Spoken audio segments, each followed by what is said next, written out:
Hi, everyone, and welcome to a new episode of the Network for Financial Crime Prevention's podcast. I'm your guest host, Marika Torsdotter, and I'm here today with Aneta Klosek, and we will talk about some AI use cases in financial crime prevention.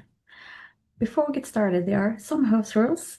So if you are not a member yet, then I suggest you join us on nfcp.info. You can also follow us on our LinkedIn page, our Spotify, Apple Podcast, or on our YouTube page. So we are a community for everyone working in risk compliance and financial crime prevention in any industry. But when we speak on this podcast, we share our own and personal thoughts. So in no way should you take this as legal advice. With that said, I'm so happy to say welcome to Aneta. Hi, Marika. Nice to be here with you. Yeah, it's really lovely to speak to you again. So the last time we spoke, it was for the International Women's Day special. And I vividly remember how you blew my mind on how far the AI fraud had come. So I thought for today, we'll flip the script and we talk about how we actually can leverage AI to fight those crimes. And and I know you wrote an article about 5 different use cases that can be used for this, and I thought we dive into some of them. But before we get into the details, I would like to start with zooming out a little bit. So when we talk about AI in this space, in the financial crime prevention space, what does it actually mean? Because AI is thrown around a lot, but perhaps not doesn't mean what people think it means in this area.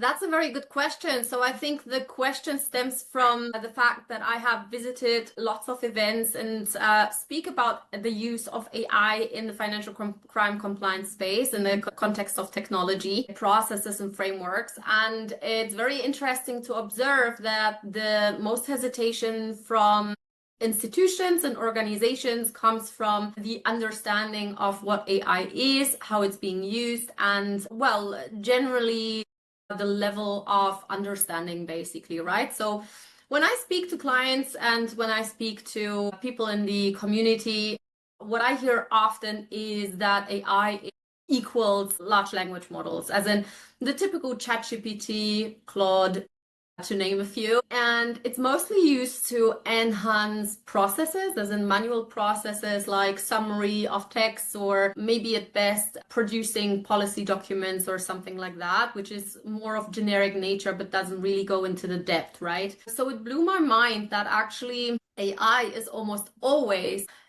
understood as being the large language model, even though there is so many more algorithms and so much more to AI than just the large language model. And also when you dig deeper into the context of all the different use cases that fall under the financial crime umbrella, not every algorithm is suitable for every use case.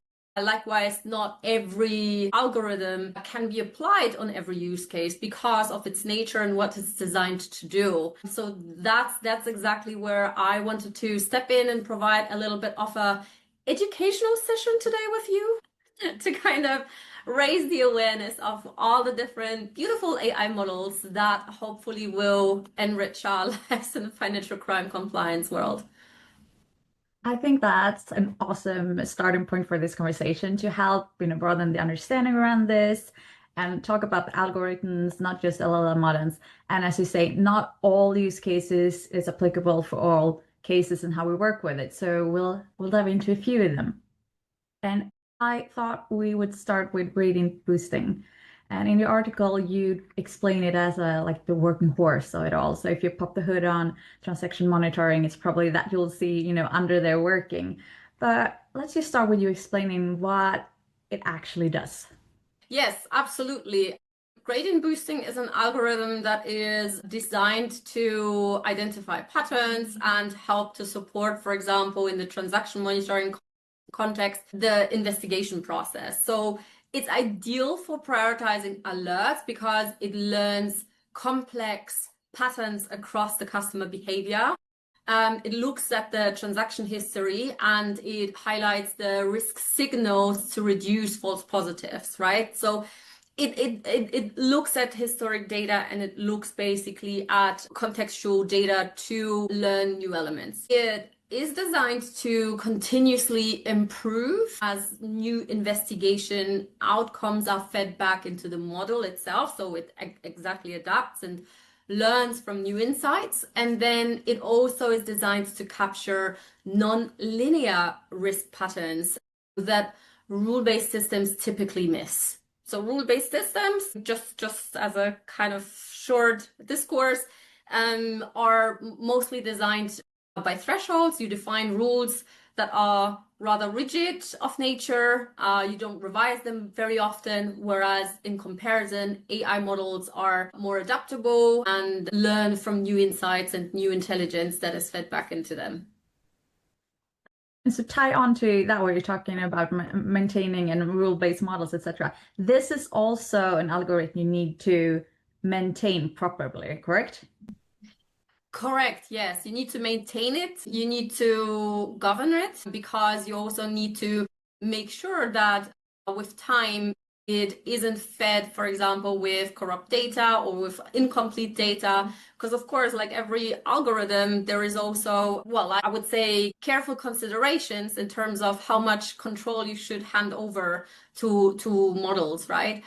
Rule-based is rather normal. Rule-based is more of you give the system rules that are obeyed by. So it's almost like a frame or like boundaries, and the system would behave only within those boundaries. Whereas AI is designed to learn from new data. So that requires that the data is then also reviewed and governed and also constantly improved, or it at least is a requirement to make sure that the AI model works properly and doesn't hallucinate or create biases and so on.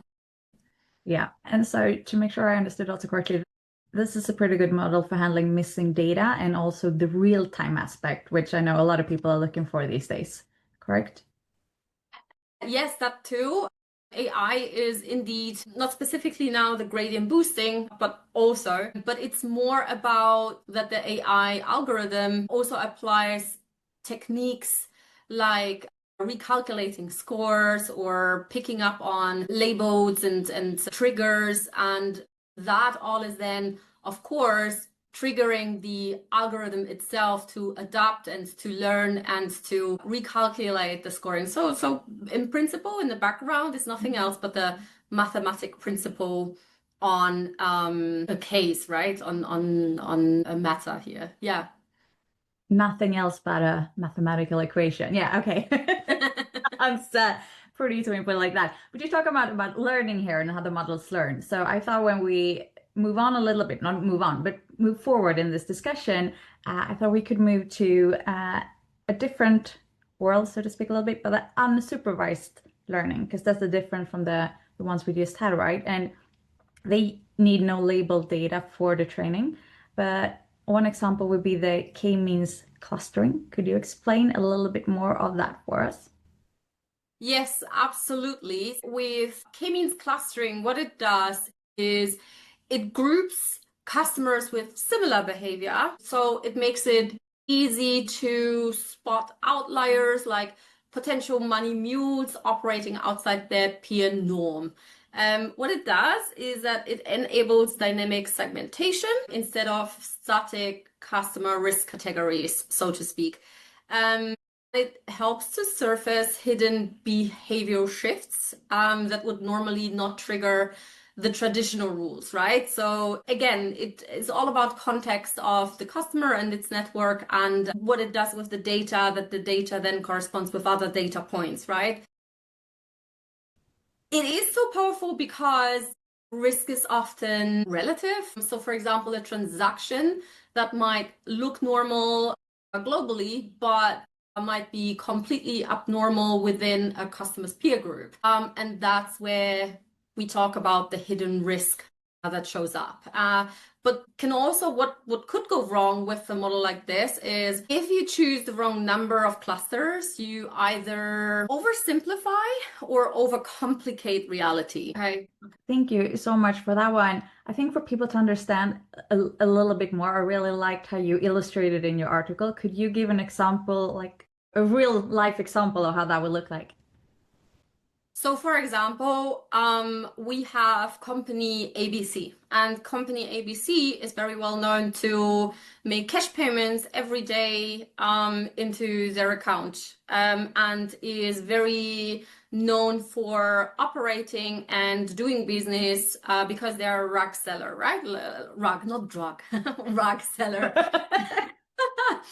And they are known to have certain peers that they usually work with in certain regions, and therefore their transactions that they do, and as in not just the amount of the transaction, but also the geography that the transaction go to, and the peers that they usually work with are pretty consistent with the business nature of selling rugs. That might be suppliers, textile producers, and so on, and manufacturers, and maybe delivery companies or shipping companies of some sorts. But one day, this rug company all of a sudden shifts to a completely unrelated business venture, like, for example, food, or something that doesn't allow that easily, or is more cash heavy, and moves away from the usual behavior of that customer. So that the peer all of a sudden has changed because they are that the peer in the network all of a sudden is the food company, for example, that has nothing to do with rugs, would then cause a recalculation or trigger a recalculation of a score, and then have the customer to resurface during for an investigation for the team. Cool. Thank you. That's a good illustration of how these can work. And you mentioned earlier that it's someone has to decide these clusters, right? It's not the AI itself deciding the different clusters, but it's important still with documentation and all those sort of things around this. If you get these clusters wrong, because someone needs to set it up, is there something people should think of? What could go wrong?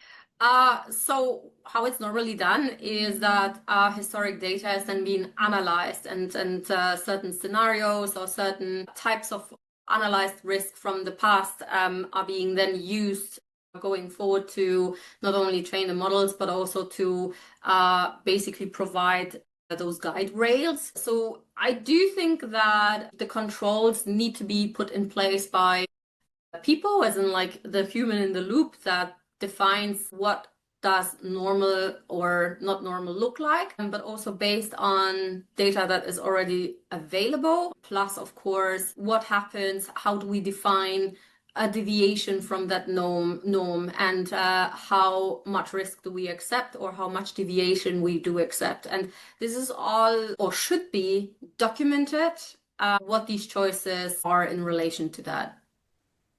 Thank you.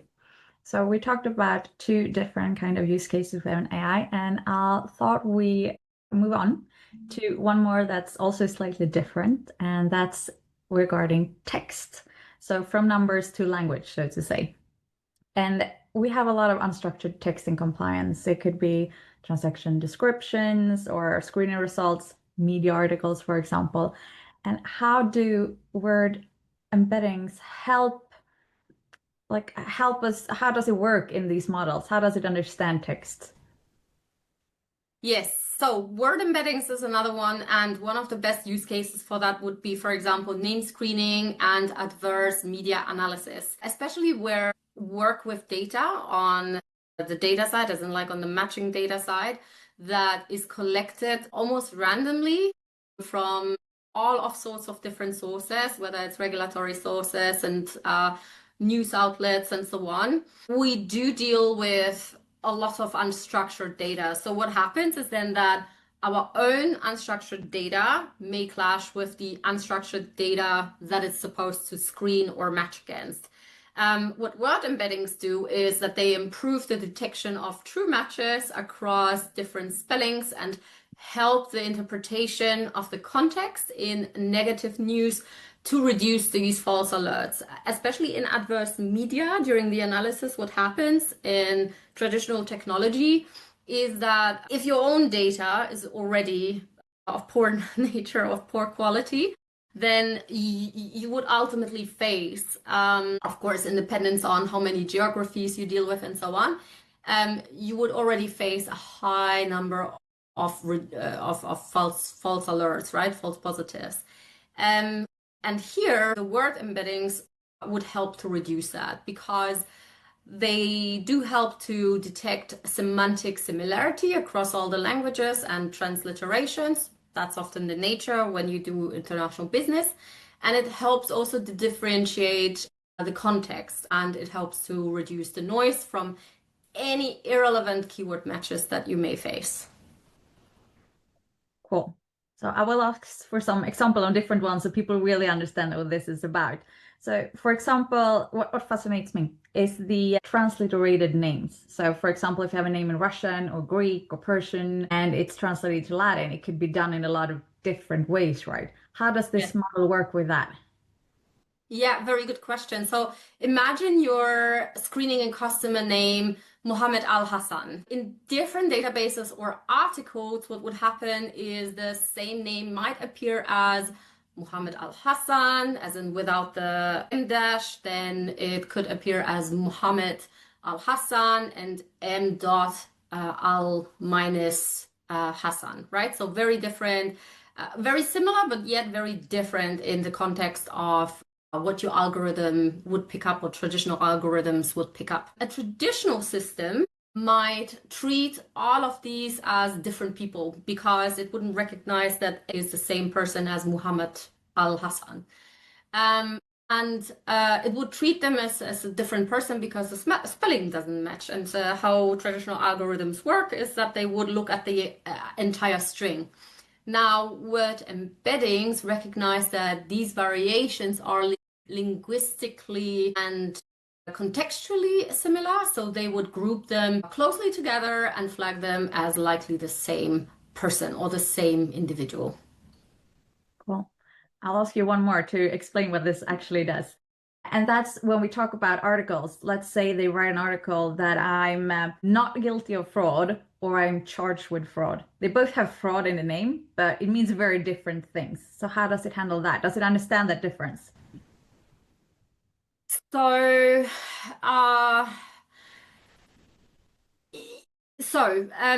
let's maybe look at this from the perspective. Imagine two headliners, right? So one, for example, says the CEO charged with fraud in multi-million scheme. And then another headliner of maybe another newspaper would say CEO was cleared of fraud allegations after an investigation. So yeah, very similar, and yet it's in the details is the devil, right? Devil is in the details.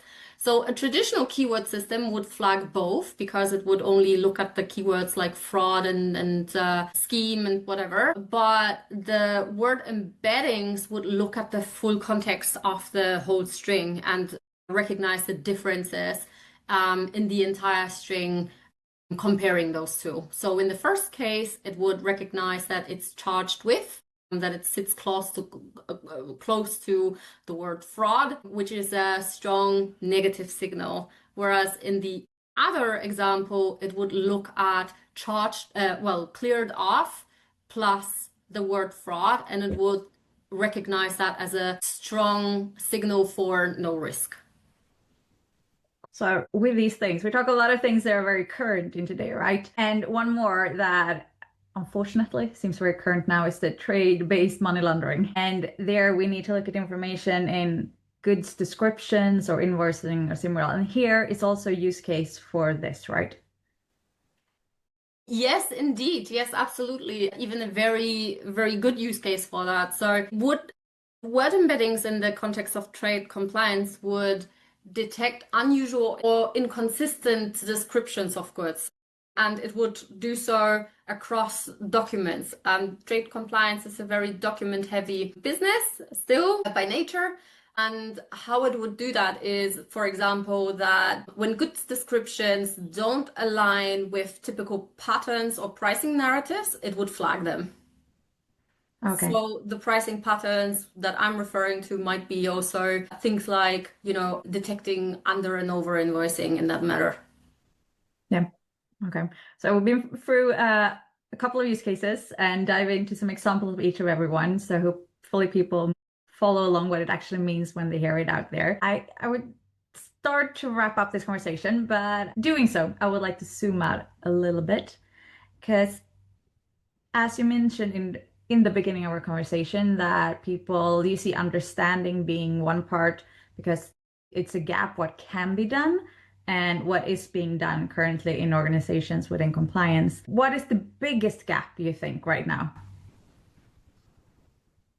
I think the biggest gap right now is the skill gap. The skill gap of knowing exactly about all the different AI algorithms and being able to implement being able to implement that knowledge into your strategy for not only the compliance frameworks of the future and policies of the future, but also into your technology strategy and operational strategy on how to tackle compliance. And often this is left to the tech-savvy people of the organization. But there does seem to be a strong disconnect of the use cases, as in like having that understanding from a technical perspective about all the different use cases where AI algorithms apply the most or are most appropriately placed versus the subject matter expertise that of course understands or has a very deep knowledge about regulations and what is required to draft a good framework and policies and protect the business, but at the same time how to translate it into an operational strategy, right? And I think even when we look at AI, that with all the wealth of all the different AI models, I don't think that that there is only one response or one answer as a solution. And I think all of these different models solve a different piece of a puzzle. And I think the real power comes when you combine them into one layered detection strategy. That's where the real power comes from. So I think, again, taking that step back, people are still thinking that large language models are the go-to for AI because it simply is being kind of hailed as the holy grail of the market, and AI seems to be that and nothing else. But there are also still more kind of less popular AI models, or maybe those that are not that close to compliance officers because they are not simply using them on a day-to-day basis. Maybe that's the difference, right? As in, for example, machine learning, which is entirely a very technical concept within a technology piece. That's not something that a compliance officer would naturally be exposed to unless for configuring or implementing such solution in the first place and to provide the subject matter expertise. But I think LLMs are just so much more popular and in so many people's heads because they are already playing with ChatGPT every day and working with it on a daily basis, and that makes it a lot more tangible. Yes, for sure. And it's interesting we talk about this, that companies want to protect their businesses and want to make sure it works with their strategy, even though they might not have a strategy for this, but overall of the business, and it needs to be, it's regulated, right? How we use all these things, and this is within compliance. We have, however, some people that work with AI that do not have to think about the compliance side, and that's the bad guys, so to speak. And you've spoken kind of publicly about they've embraced AI perhaps a little bit more than the rest of us. Is this something that worries you? Can you tell us a little bit about your thoughts there? Yes, you're hitting the nail on the head here. So I think another worry that I have, and again, maybe also the second biggest gap, is that technology is way ahead of implementation readiness, or maybe of implementation in general in the organizations, right? So many teams still rely on static rules or rule-based systems. And even though there are tools out there that would transform the entire screening or the entire monitoring game into a more dynamic process, right? And would help to create a more dynamic environment for risk-based models. What criminals don't care about is regulations that would restrict the use of AI. I mean, criminals out there, their entire motivation is driven by how profitable their processes are, meaning that they can exploit loopholes and gaps that the institutions are currently having as a result of that they cannot sufficiently protect themselves or sufficiently prepare themselves because of contradicting regulations. To give you an example, AMLA, on one hand, requires or talks about how AI can be used to improve the effectiveness or efficiency of your compliance procedures. Whereas the EU AI Act gives very opposing signals, so much so that it almost contradicts. I will not say that it completely undermines what AMLA is doing, but I will say that there are definitely requirements that would hinder the appropriate adoption of AI in the manner that it would be truly effective and not just another kind of governance monster to solve. So I think because of all of these issues that criminals are not facing, right? They don't care about governance and frameworks and processes. What they care about is how quickly can I exploit the loopholes of a bank or an organization to really get there where they are hindered. So it's almost like a reverse engineered interpretation of regulations. True. So I just so many questions pop up when you talk about regulatory things, but we will not dive into them now. That's a future discussion. But if we have someone listening to this and they're like, I learned about K clusters, I learned gradient boosting, the word embedment, and I understand that I want to get into AI more. I haven't done it before. So once they finished listening to this, what's the first thing they should do? So in my mind, I think those who are truly interested in how can I start with AI or how can I start thinking about implementing AI into my strategy, I would say start with your data. Start to understand what you have and how clean it is and how decisions are currently made. Start to map out what is currently working really well and what is currently not working really well, and how potential AI models could be mapped to that with the knowledge that you gather, right? I don't think you need AI first. I think you need to have clarity first, and then you build from there. And I think, yes, that's where I would start. I think that's a very practical answer. I think it's easier to work from that as well, right? If you're completely new, but listening to this and it's like, I want to get into it. It's a good way to start with it. So I will have one last question for you. You alluded to this already, but I will let you wrap it up with that. So if there's one thing you could change about how the industry is approaching AI today, what would that be?